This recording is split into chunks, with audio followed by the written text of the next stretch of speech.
Hey, I am Mustafa Sharif, and thank you for listening to Urbanistica podcast. This is the second episode. Is a special episode because of the special situation we are facing now, coronavirus. Today we're gonna talk about how people will manage the situation by staying at home, keeping distance, at the same time running their businesses. I have the pleasure to welcome Andrea to Urbanistica podcast. Hey, Andrea, Hi, how are you doing? very well, thank you. Thank you for having me. How is it going with you and with the panic in the city? It impacts me mainly in the sense that I see a lot of customers postponing events till later, but there is also a lot of uncertainty because nobody knows if they're going to postpone it till May or after the holidays or maybe even move entirely to a digital format.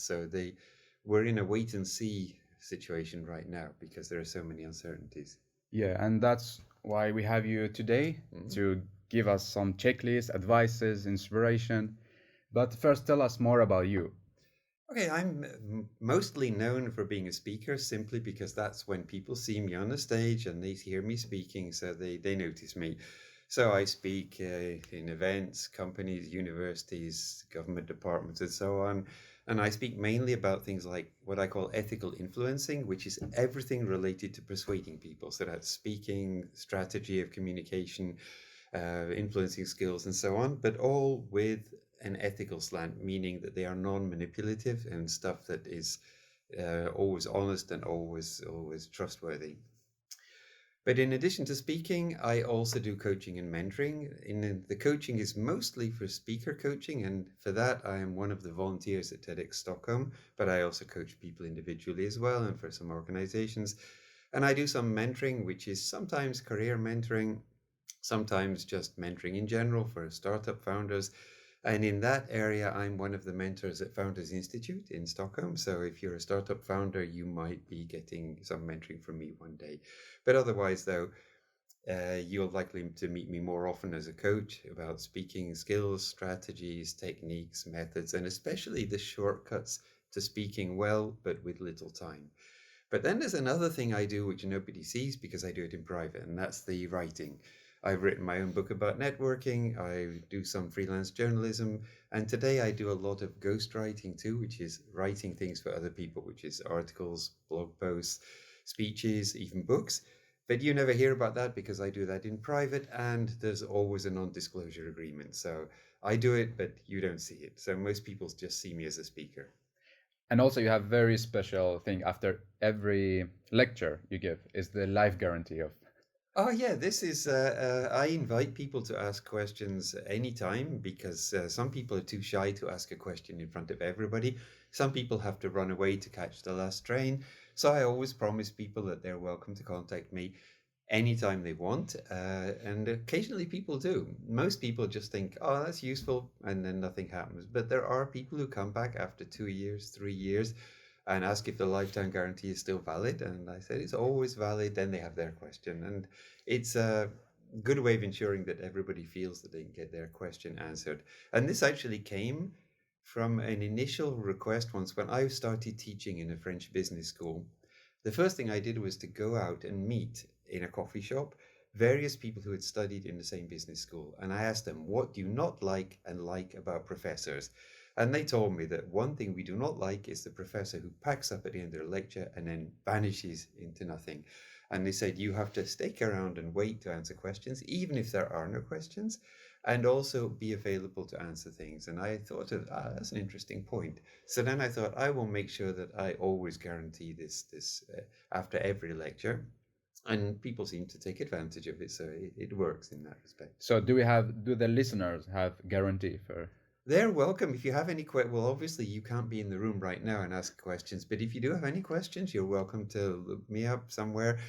I'm very easy to Google, partly because at one time I taught reputation management in a business school, so I'm very easy to find on Google. And just find one of my channels and just send a message, and I'll try and answer it as much as I can. And as usual, this is valid for an entire lifetime. So That's great, Andrew. What are you passionate about? This is a difficult question because in the beginning, I used to tell people that my passion changes every week. It's always a new thing, and there's always something new I discover, and I very quickly move on to something new. But then I realized that the actual passion is in learning new things.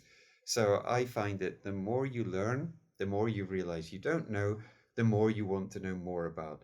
And I also have the happy situation of meeting a lot of interesting people I coach for TEDx Stockholm, people I teach in business schools and universities. So I'm surrounded by people who are smarter than me. They know a lot of things in fields that I know nothing about. And this then, of course, is a valuable learning experience for me. That makes me want to discover other new things. And then I drop everything and chase after that for a bit. Then I discover another and so on. So my passion is this learning almost to the point of it being obsessive, but it keeps me always very, very active, and it means I never stop reading, never stop talking to people, never stop looking for the next thing. And also, I've discovered that you often find interesting things in unexpected places. So you should not think, oh, I am not going to that boring conference because it will be boring. You need to be thinking, I will go to this boring conference that doesn't seem interesting because there I will meet somebody who introduces me to some new field I knew nothing about. And this is, I suppose that's my passion. Yeah, so you're always surrounded by people with different interests and different ideas. Yes. We have a coronavirus, and the many of the policies telling, okay, stay at home, avoid meeting. How do we do that, especially if we start, and that's a big challenge now. I think it's probably, we are still in the stage where we're not yet sure exactly how much you need to limit contact and everything. But I think it's useful, though, to distinguish between things which add no value and things which do. So, for example, any kind of contact which adds no value whatsoever to anybody, whether it's a physical contact with a machine or with other people, we should be minimizing. But other things, though, it's worth retaining within certain limits. So, for example, where I live, there is a door code box on the front door. You have to type in the door code. Everybody touches those buttons. They are probably very, very, very dangerous right now. But that's not necessary because here at Impact Hub, we have an app controlled door. I just hold my phone up to the door and it opens. So that problem is technically solved. It's a non-existent problem. So you can get the same quality of life with no contact at all. Another time I go to the doctor. I'm coming out of the doctor and there is one of those smiley face machines at the exit where you press a button depending on how happy you are. And I'm thinking everybody who has touched those buttons is sick. And I'm thinking that probably wasn't a good idea. We have, since the 1940s, the technology to sense a hand before it touches something. They could have made a non-contact version. It's trivially easy to do today, but they didn't. So in the case of mechanical interactions like that, we can reduce dramatically the amount of contact. Like we replaced cash, which is very, very dirty, with cards. We replaced cards with electronic payments. And now you could literally pay for everything, buy tickets without touching anything at all. We can do that. We have the technology. We just need to make it happen. When it's interactions with people, again, there are interactions which give us no value. Like if I'm crowded on a train with 1,000 people, all coughing and sneezing, I'm not gaining a value from meeting those people. So for me, it's just a loss. It's just a risk. It's just a negative impact. But if I come here today to meet you, or I go to meet a new customer in the park or something, that's an interaction which gives me value. And I think it's worth keeping those interactions, even though we have to respect certain limits. Like, for example, it's better to reduce the transport use, but that's a no-brainer because I came on the train today, traveling in the first car, which is usually the emptiest, and later in the morning when it's a bit quieter. But I could have walked if it wasn't so far. I walk often. I would walk from here to the Stockholm Södra, for example, without any problems. Or you could take one of those e-scooters. You just have to clean the handles, or you ride a bike. There's many ways of traveling in the open air without any risks. So you can still get around. And then in meetings, what you can do is first of all, you limit the numbers, obviously. You don't have, we had, for example, I did a talk last week, the week before, for more than 100 people. That maybe today we wouldn't do. We have fewer people in the room and we make them sit much further apart. Or today's maybe not a good day because it's raining, but later my plan is to meet people, especially for one-to-one coaching and mentoring, outside. There's a lot of cozy places down by the waterfront, out in the parks. Stockholm is full of little parks and gardens and things. I'm not going to tell you where the good places are, then everybody will go there. But I can see that for a lot of coaching and mentoring sessions, you can do that in the open air where the wind blows away the virus and you're perfectly safe. And for a lot of other things, you just need to make a space, like, for example, a company with very, very cramped, overcrowded open offices could create a big space for the few employees who come, like in a cafeteria or something, with tables spaced far apart, and just have everybody sitting there so that they are with people, but a little bit safer, and maybe crank up the ventilation. So there are ways of working around that.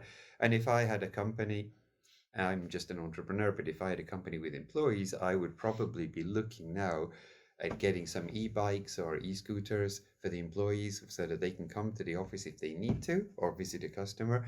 And then while the thing is parked at the charger, I have somebody there disinfecting them so that every day we know they're clean. And then people can go home, come back in the morning, and the cycle repeats. So there are fixes. People need to think about that. So I think that we obviously have to cancel big events for now or move them online.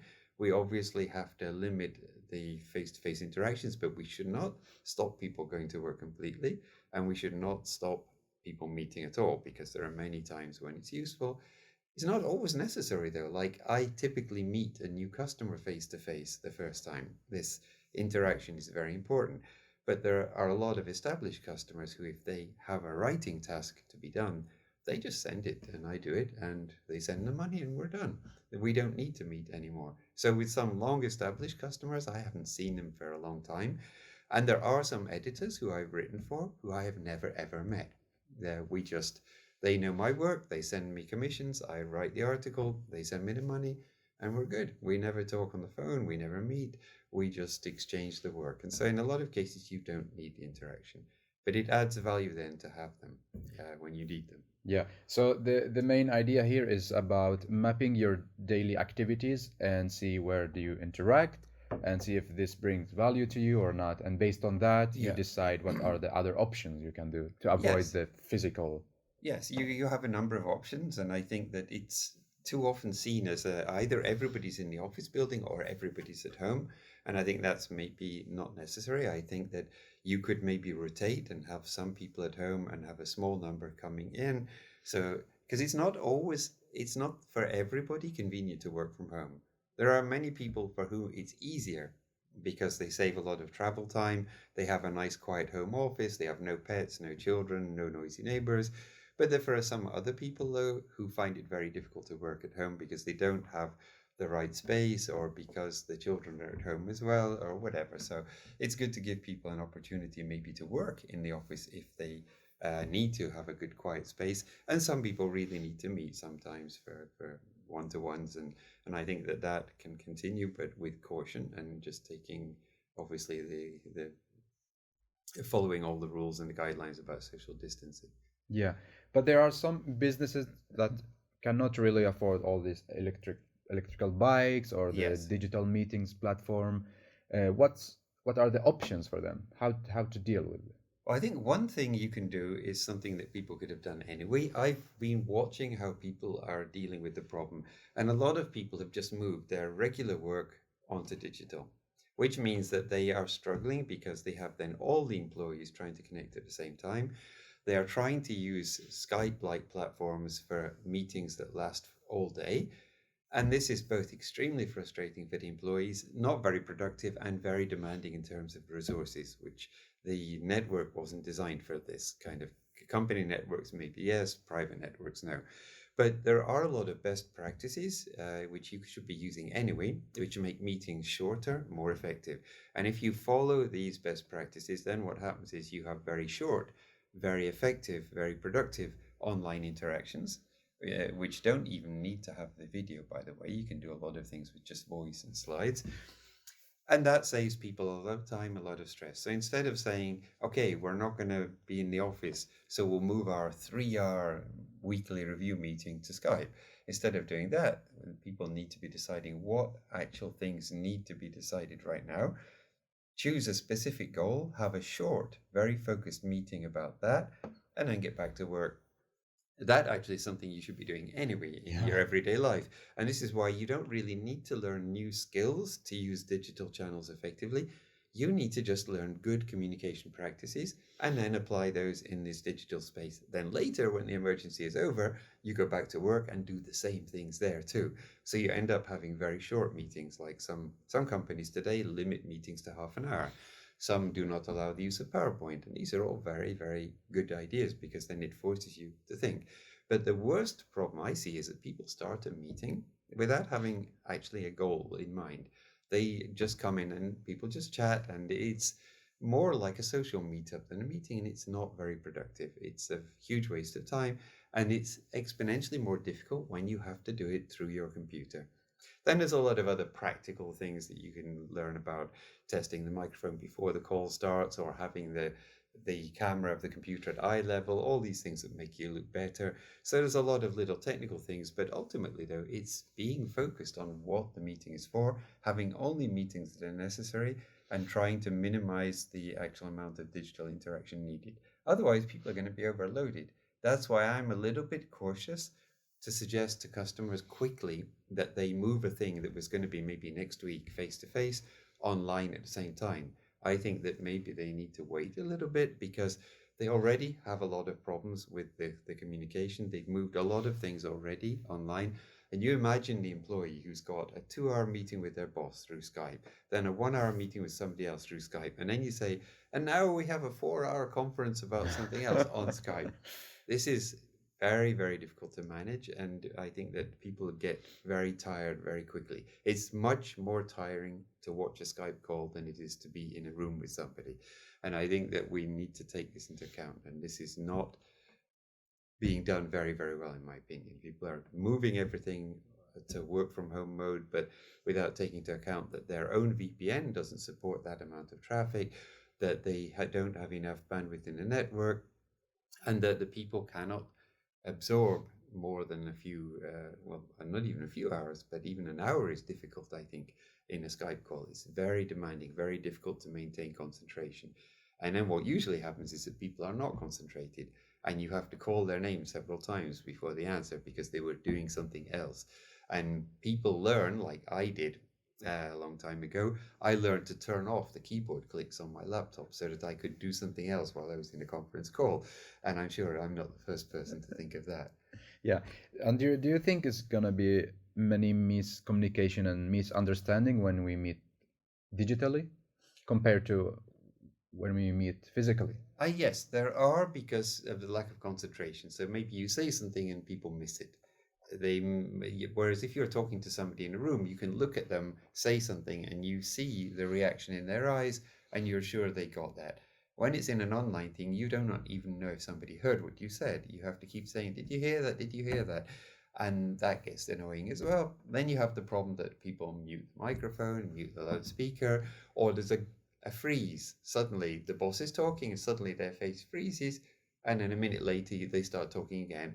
The first time maybe people say, I missed you for a second. After about the fifth time, people stop mentioning it. They just think, oh, I don't care anymore. So there is, yes, a lot of misunderstanding, and maybe people don't hear a key word very clearly, which is why I always teach people that if you are talking about something, it's probably a good idea to share some slides where the key words appear on the screen, so that if somebody, especially somebody maybe very far away who doesn't understand your accent, doesn't recognize the word you're saying, they can at least see it on the screen, then they know what you're talking about. It's also good practice to send people an early warning with a little summary of what you're going to talk about. That also prepares them with the key words of the conversation. And then afterwards, send a summary of what you agreed. Again, that gives you the words so that if you missed a word, which can happen, especially if it's the crucial word of the topic you're discussing. People often have a discussion about something, and there's somebody in the conversation who doesn't recognize the magic word that you're talking about, and the whole thing then is pointless. So you can fix that with good practices by having things on the screen, by sending a little summary in advance of what you plan to talk about, putting in as many keywords as you can, and then by following up with another summary. And there is also another very useful practice, which is I use always in real meetings, and that is where you share on the screen, either in the room or online, the conclusions of the meeting with the gaps to be filled in. And you say, okay, these are the decisions we're going to take. And as you decide them, you type in the conclusion. And then everybody has got the conclusions of the meeting on the screen. Then you ask everybody, you go around the table virtually and ask everybody, is that okay with you? And they say, yes, that is okay. They can see what the conclusions are. And then at the end of the meeting, you just send that out. You've got your conclusions already written. Nobody can argue that that's not what they said because they said that it was okay. And everybody is sure that they know what the conclusion was, even if they maybe missed part of the debate earlier. So, but this is something people do actually in real rooms. It's not a new idea, but I find that people struggle more with online meetings. So you have to be much more disciplined. You have to do the meeting properly. But the good result of that is that then when you go back to normal meetings, you make them much more productive too. Yeah. So it's about preparing for the meeting, Yes. not only by having a voice call, but Yes. even sharing the slides using the other techniques as well. Yeah, or send just a little summary saying we're going to talk about, and then you give a little summary of the topics so that people already know what words to expect. You can send also slides or share them live if you want. Either way, it doesn't. It's probably more effective to share them through the conferencing tool because then people see what you're looking at exactly, and you don't have to say I'm looking at. Though for that purpose, though, what I used to do in these cases for conference calls is in a presentation, I would write in very large letters at the bottom of every page, the page number. So then I could say, now I'm looking at page 4, and then people could rush to find that page. Otherwise, they don't know where you are. And then they don't want to interrupt the conversation to ask which page are we on. So it's the presenter's job to do that. Or you just share them live, and I think that works too. That's a really good coaching, Andrea. Thank you. But you can actually improve dramatically the performance of people in meetings just with a few simple techniques, a few simple ideas. This is not taught anywhere normally. You join a company, they teach you about the company, they don't tell you how to have short, effective meetings. Or you go to business school, and I know because I've taught in business schools, nobody tells you how to have a meeting. These are things you have to learn the hard way. Occasionally you see somebody who does it well, and this is how I learned techniques, by borrowing things from different companies and trying out a few things myself. But it makes a massive difference if you just agree we're going to have a purpose for a meeting. It's going to be focused. We're going to have a chair who manages the discussion. We are going to decide and agree the conclusions on the screen and then send them out. And we're not going to allow any digressions. And we keep it very short so that you keep the attention. If you tell people we are going to have a 30-minute meeting, they pay attention. If you tell people this is going to take 4 hours, get a comfortable chair and bring some food, then they go into 4-hour mode where they just lean back and think, oh, this is going to be terrible, and they just let it carry on. Yeah. They don't really pay attention. I remember when I had a meeting at the Helsingborg municipality, south of Sweden. So they had 2 rules. The first one is keep it very short. Yes. And the second one, tell it with very simple words. Yes. Only 2 rules. Yeah. And I find it really, really good and practical. Yeah. And I think that if you manage meetings well, you save a lot of time, which has a lot of benefits. Because I know that in many companies, you have people who say, oh, today's Monday, so I have the weekly review meeting. That's 3 hours. Then on Tuesday, it's the group review meeting. That's 4 hours. Then on Wednesday, it's the corporate call or whatever. And you look at their calendar, and almost the entire week is occupied with meetings. And then they have no time for normal work. And when I was part of the Open Mobile Alliance, we had like a 3-hour conference call every week for the PR team, a 3-hour conference call every week for the analyst relations team, and so on. And these were all sort of back to back and sometimes overlapping, and people just cannot do their day job in that kind of situation. And I think that this is something that really few companies are addressing effectively. There are some companies which are very strict about meetings, but most are not. And you bring about a massive improvement of productivity. You make the employees a lot happier. And magically, if you go from 2-hour meetings to half-hour meetings, you have a lot more meeting room space, because everywhere I go, you can never find meeting rooms. Meetings are cancelled very often because of that reason, and building more meeting rooms doesn't solve the problem, because then people have more meetings. It's like highways. What you have to do is shorten the meetings. So if you have 10 rooms and you half the meetings, it's like having 20. It brings about a massive improvement. Of course. Then we have the the biggest question now. Should we cancel the meeting or should we rebook it? I think because of the uncertainty, I would recommend that everybody, for the moment, just postpone things till later in the year, and then try to fit everything back into schedule later if that's possible.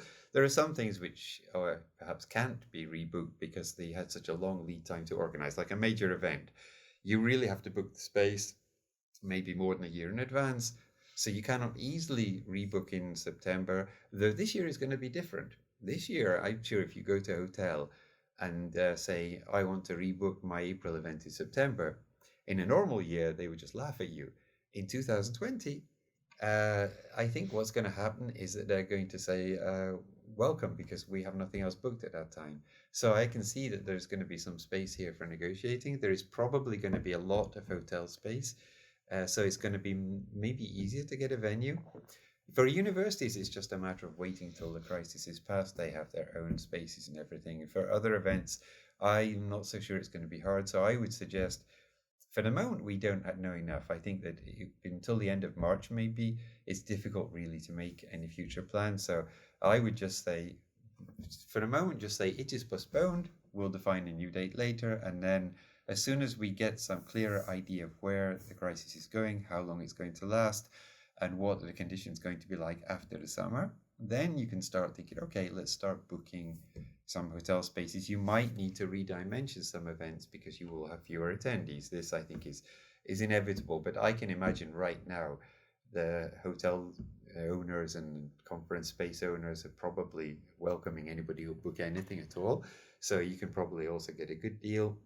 And I think that postponing is probably better than just outright cancelling, unless it's one of those things where it's such a massive organization that you cannot really get people. Trade shows, for example, because of the large expense in building the booths and everything, they are very, very difficult just to reschedule at short notice. And you're just not going to get the corporate sponsors in that case and the corporate attendees.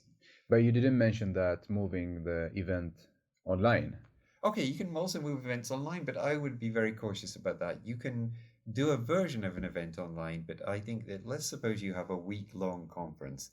You cannot really easily do a week-long conference online in a normal situation. But right now, when people are already overloaded with online events, to add another one, that's going to be difficult. And I think that what's probably going to be much more appealing to people is to be able to attend a conference, but in asynchronous mode, which means that you watch the talk, but not necessarily live. You watch the thing at a later time through streaming. So maybe you miss it and you catch up, just like most people watch TV through the SVT Play rather than through watching live TV. There might be a few people who want to watch a talk live, but I'm guessing that for most people, you will have to record the conference, post all the talks, and then let people watch them later. So it will not be like a real conference with live speeches, but the content will still be available. And I think that is more likely to be popular. And I can actually see there'd be many advantages in having it like that, because there are some things I want to see, but I'm busy when it's on, and there are some things I really don't want to see. So I think being able to just pick and choose, like on Spotify, I think that really is going to be the future. And I wonder also if ultimately this could promote a kind of shift in thinking where you have smaller events for physical sort of meetings and lots of streamed lectures and talks to replace the conference program part, especially for technical things where the traveling maybe isn't so easy to justify. And then you're a bit more resilient because then you don't have to worry about strikes, volcanoes, pandemics, and other risks which are always there. Yeah, that's very interesting. Andrea, you're a public speaker. Is it the same feeling you get when you give a digital lecture or a physical? It's much more difficult to do it online, but there are best practices which I've tested, and I realized the first thing to do is don't sit in front of your laptop like it's a Skype call, because that doesn't look good to the attendees and it doesn't feel good for the speaker. You have to be standing up. So what I was doing on Friday here actually was I was actually in the next room checking out possible setups for doing precisely that. It's a big room, big enough for 20, 30 people, no problem at all. It's got the video conference equipment and everything. And my plan is to move the tables back a bit, set it up like it's the front row of a conference, have a camera pointed at me, maybe another one pointed at the screen, and I will stand up and I will address the room like it's a real live audience. What I would like to have is also feedback from the audience in some way, and there's a number of ways of doing that. When I've done lectures at a distance where the audience is all in one room, I've done that for various business schools. There, what I like to have is a camera facing the audience so that I see on one screen, I see the audience. In a case where people are all watching at home in pajamas, that obviously I don't want to see, but I need a channel to get feedback. And there's two ways of doing this. One is that you have a channel where people can feedback questions and comments, and you have somebody in the room with you who reads those and they raise their hand like they're a real audience saying, we have a question from this is very effective. And then you answer it looking at the camera.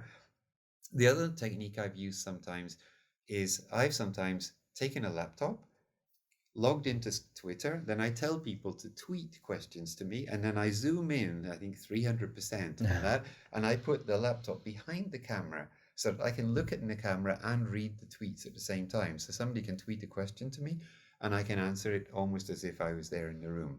So you need this feedback. People need to be able to communicate with you, even if it's just to say you've gone on mute, which is apparently a common disaster, where the professor goes on mute and nobody can reach them to tell them. But I think that the secret, though, is if you're going to be doing a conference-style presentation, you have to be standing up. You have to be performing like you're actually in a conference. That makes you feel like a conference speaker, and it makes the audience feel like they're watching a conference. They don't see the audience, which is not there, but I mean, that would happen anyway. If I was at a big conference, like in the TED Talk, you have the cameras pointed normally at the speaker, not at the audience. So you just have to have a stage, a big enough meeting room, and to have be actually standing up and using the space you've got. That I think is very important. Yeah. The other one, of course, being that you have to have a very good audio quality. The video quality is less critical, but the audio is very important. If you are using your laptop microphone, which is very far away, and people hear a distant, tinny, echoing voice, they're not going to enjoy the talk. It doesn't give a sensation of quality. But if you have a lapel microphone, this is what we do, for example, at Karolinska. We often do a talk in one location and then stream it to another. And for that, I wear a microphone. The people at the other end can hear very clearly. Yeah. And I think that's the way to do it. You have to build your stage, make it feel as much like a conference as possible. And if you're a pro speaker, what I would expect is as well that in some room, either in a co-working space like this or at home, you actually have a room with lights, microphones, fast broadband. Here, I think I tested on Friday, we're getting more than 200 megabits a second here, which is good. That's safe enough for any kind of call. So I'm going to do my events from here, probably, in backed up. I wouldn't do it from home because I don't have a big enough space for that, but some people do, and they have prepared a room. I know somebody in New York who did that.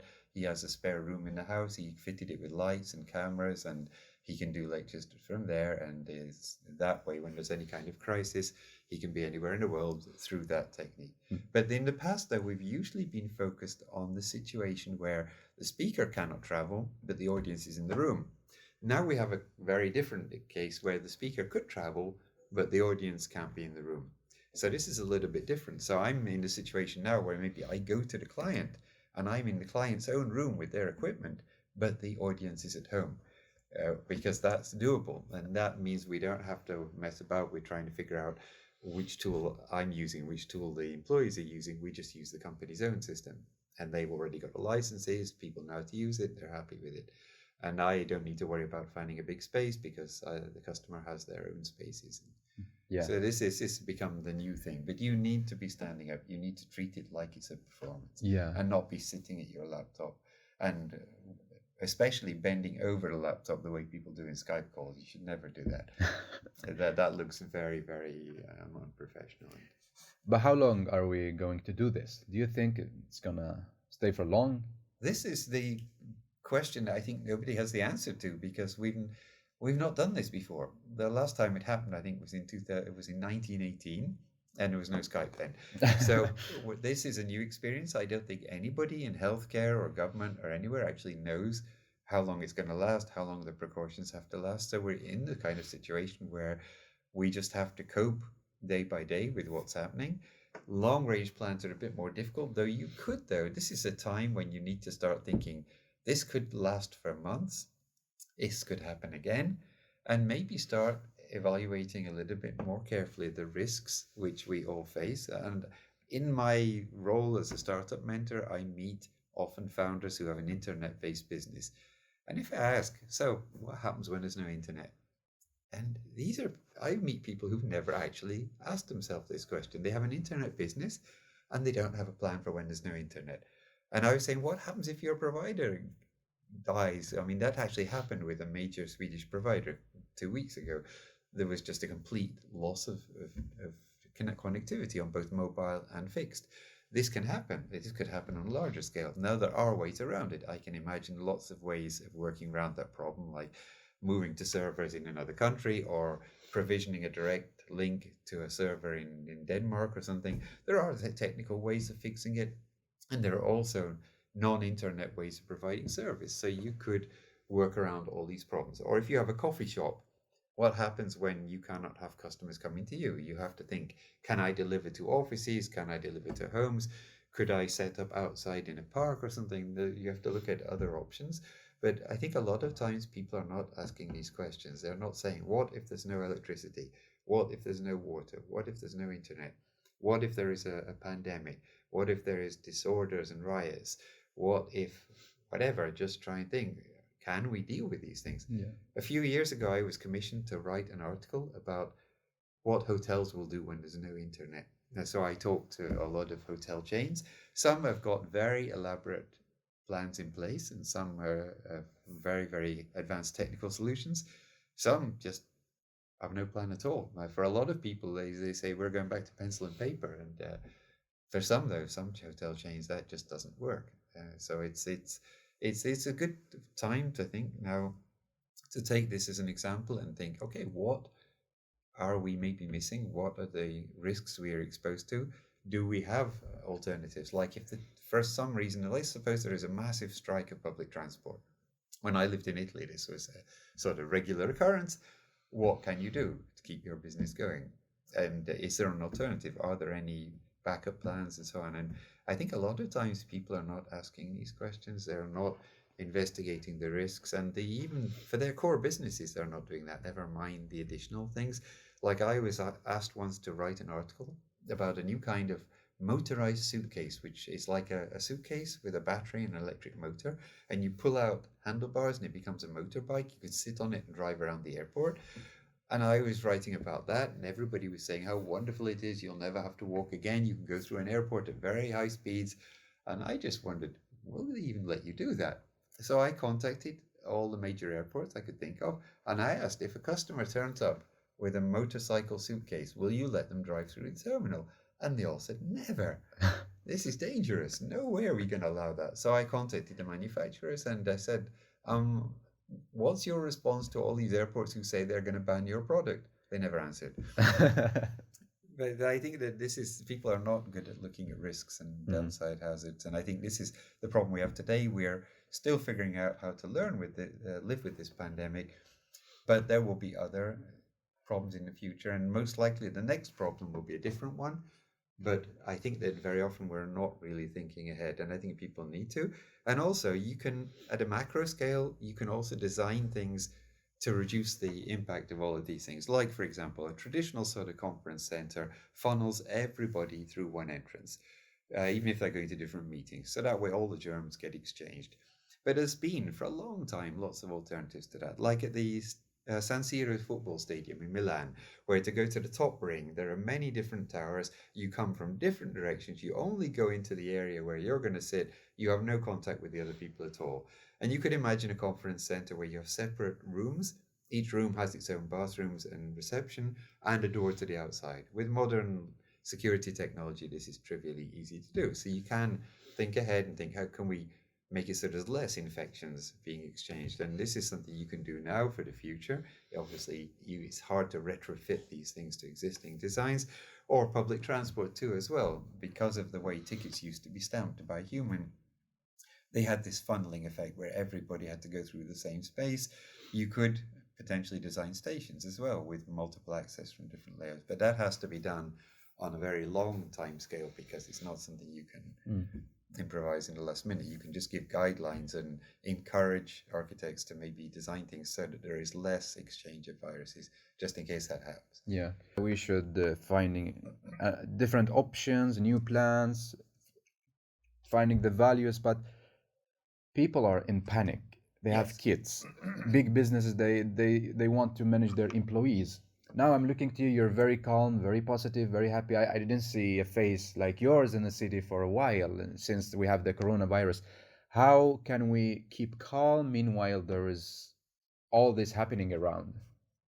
Well, the usual solution to problems is to figure out where you are now and where you want to be and start going that way.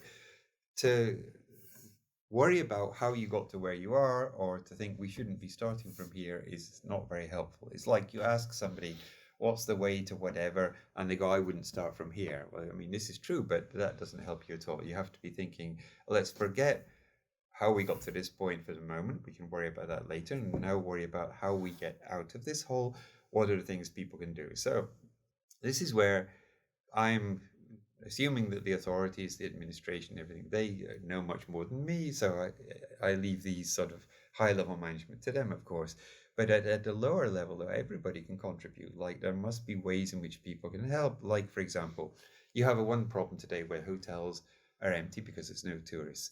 And then you have a problem that you might need to quarantine people. Now, if you think about it, those two things go together. You borrow a hotel and you say, okay, this is quarantine hotel for this town. There are some typically those hotels on the outskirts of town near the highway where there's nothing nearby, they would be ideal for this kind of thing. Or it could be that there is maybe a sudden new demand for more electric bikes and scooters, just like there's a demand for masks and ventilators and things like that. So maybe some businesses need to pivot to something which is maybe more useful and maybe also get a little bit more agile in doing this. But I think it's better to focus on what we can do. Like, for example, a lot of children are off from school right now, even if they're not sick, because either the parents are worried that they will, or because they have maybe coughed once and so the school doesn't want them. But the school needs to work out ways of managing this. And this is actually useful for the future because then they can do more online stuff and not have people going to the schools all the time, which is typically the sort of is the it's like the transport hub for viruses and germs, and so we can maybe reduce the impact of schools and society that way. But I think that we should be focusing on solutions to the problems and fixing things and finding alternative ways. And I think if everybody just focuses on, okay, we are here now, what can we do about it? For some things, it's difficult. Like, for example, when travel's blocked, airlines are going to be in difficulty. And there is the only rational solution there is to provide some kind of help. This is where governments need to step in. This is outside of my sort of sphere of competence. For a lot of smaller things, then maybe people at their own level can maybe think, okay, we have these resources, there is these needs. Is there anything that we could be doing in this emergency which will help? Like maybe more people could be making masks and things like that. More people could be making equipment for disinfecting things. I've seen, for example, images of tunnels lined with ultraviolet lamps for disinfecting buses. And now this is something which it doesn't sound to me like something that requires a massive lead time to develop because you buy the lamps, you just screw them to the wall, and you just run the buses through it. So, I mean, this kind of thing is a business somebody could be exploiting. So people who are losing their existing business can find alternative ones. For the question of the speaking and so on, obviously with conferences impacted, there will be less speaking, but then there is more opportunities through TV, through online things. And I can see that this will likely spur the development of new kinds of channels, new kinds of digital means. Like we don't have any really, really killer digital conferences that people, I mean, people don't say, talk about any digital event like they do about South by Southwest or anything like that. But maybe now we'll see the emergence of things where you get the very toppest speakers because they don't need to travel. So you can have people who normally never be in the same place could all be at the same event. You could have a lot of other interactions which are very special. So you could imagine a very, very prestigious, a very powerful event. You could get all the Nobel speakers to do a talk on the same day in the same sort of virtual conference. So there are some opportunities, and I think the conference organizers can maybe pivot to this, but then they need somebody to help them with organizing that. Speakers can all go behind that as well. So you can, until we can get restarted with physical conferences, have some alternatives so that the business will not be killed completely.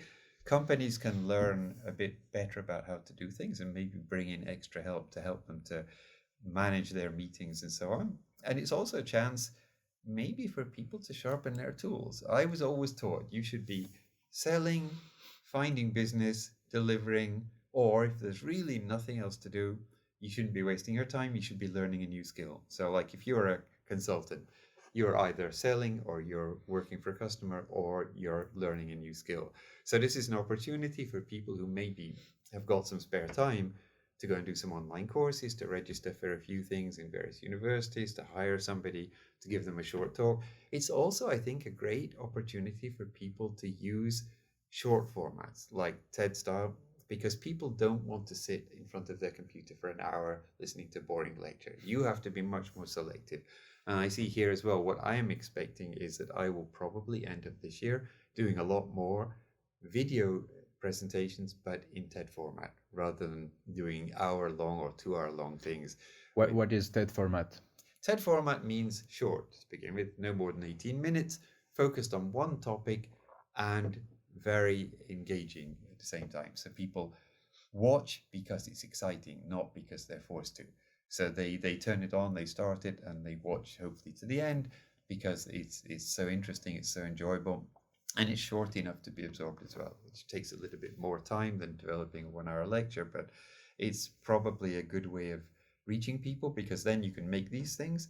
You can either watch them live, or more likely you will watch them through some kind of time delay service like SVT Play or something. So you'll be consuming them more like podcasts, but I can imagine that companies will maybe go more for that style. Rather than having their CEO talk for 2 hours and everybody being bored, you would instead say, look, we've got this 10-minute thing which is very important, watch it. So of course then that means that they need to work on that, but that's a relatively easy problem to solve. Yeah. So I can think that people will pivot to new tasks, new opportunities. There will be probably the conference business will bend and not bend all the way back again. It will always after 2020 be a bit more online, just like before the Second World War, everybody wore hats. They stopped wearing them for the war, and then after the war, they never wore them again.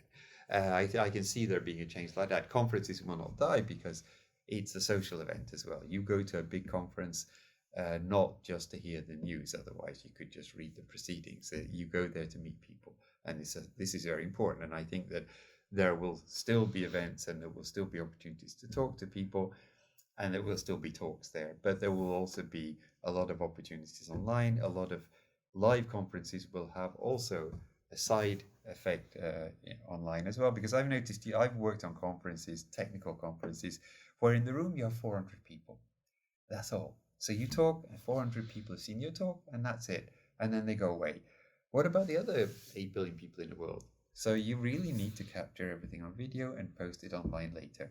People who can will go to the live show, but a lot of people won't. And I think to have a thing which is live only today doesn't really make a lot of sense. But I can still see, though, that I see that for conference organizers, there is going to be obviously a lot of interest in making really, really top rate online conferences, which I've not really seen yet. I've not seen any conference that I really, really couldn't miss, where I literally planned the day thinking, today I'm going to participate in this conference. You have to maybe make it more engaging. You have to allow more interaction, give people a chance for one-on-one conversations with speakers. So I can imagine, like, just like at a concert, you go and see the band, and if you've got the right kind of ticket, you go backstage afterwards for the meet and greet. I can imagine also an online conference where if you are a paid participant at the conference, you can join a little discussion forum with the speaker after every talk, get your chance for a one-on-one, and maybe even book a slot in a time slot so that you're sure you get your time. And that is a way of adding value to as well, because this is going to be the future, as people don't like to travel, as travel gets difficult, and just so that you can get also unlikely combinations of speakers, because I mean, you don't get all the world's best speakers normally in the same conference for obvious logistic reasons, but online, you can do it. You can do some really interesting Yeah. things. Well, Andrew, thank you so much for all these advices, best practices. I think I will listen to this episode many times, write down the different checklist and different, yeah, it's a lot of inspiration. Thank you so Thank much. you. If I ask you the last two questions, I will not take much more time of yours. So, if you summarize all what we talked about in three takeaway messages. Yes. My three takeaway messages would be, first of all, we need to minimize contacts that don't add any value, which means that you take advantage of technologies like using phone apps for payment and so on, so you don't need to touch the dirty machines, and you find alternative ways to travel or meet that don't involve going into a crowded espresso house and on a crowded tunnelbana. There are a lot of ways. I can meet people who live near me going to the local park. I can get on my bike and I can come downtown and meet you in some other park here if necessary. We can do it. And for people who don't like riding bikes and walking, there are e-scooters, there are e-bikes. There are a lot of ways where you're not closed in and there's less risk with germs and things. The second thing is we need to all get better at the way we use messaging and the way we use conference calls or video calls, simply by learning some best practices, because traditional meetings are often ineffective. You could make those better, but when you move them online, they get 10 times harder. And one way to solve that problem is just to be better at doing meetings in the first place. So you need to plan the meetings carefully, limit the time, have a purpose, have somebody who's running the meeting, and you make sure it finishes on time, and you make sure that the conclusions are captured and distributed. So just by applying best practices to your messaging and to your meetings, you can make online meetings very, very effective. And then finally, there's the big picture. Now here, this is more a job for prime ministers and administration and experts and so on. I leave it to them to work out how to rebuild society, but everybody there can contribute in their own small way. If you own, for example, a hairdresser, you could ask yourself one day, what do we do when there's a pandemic? What do we do when there's no electricity? What do we do when there's no water? Just ask yourself a few hard questions, because these things happen. And it can happen also in unlikely ways. Like, I never expected that all of the air traffic in Northern Europe would be suspended because of a volcano. And so, which meant that I had to cancel a lot of courses in the French business school because I could not get to France. The only option would have been to take a taxi from Stockholm to Denmark, which is €1,000, I think, each way. And I thought it's not worth doing that. Some people did it, I didn't. So we need to not think, oh, bad things will never happen. They do happen, and they happen in unexpected ways. We could have disorders, we could have strikes, we could have all sorts of things. So you need to ask yourself, if the road in front of my coffee shop is closed because of a riot or something, what do I do then? What if at the embassy next door there is a big demonstration? How does that impact my business? So you need to, everybody can contribute in a small way, asking, okay, what do I do if I have to work from home? What do I do if there is no school?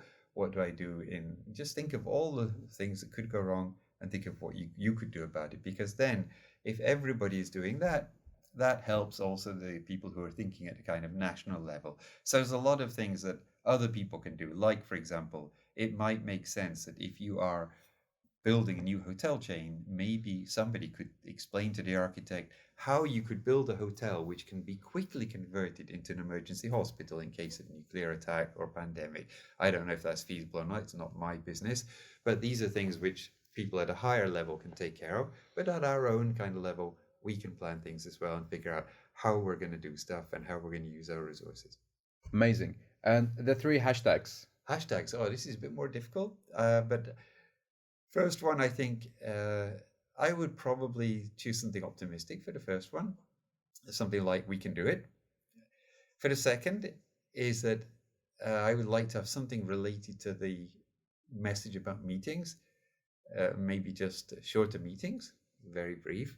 And finally, something about thinking ahead to various risks. And this, it's hard to compress this into one hashtag, but we can have more than three.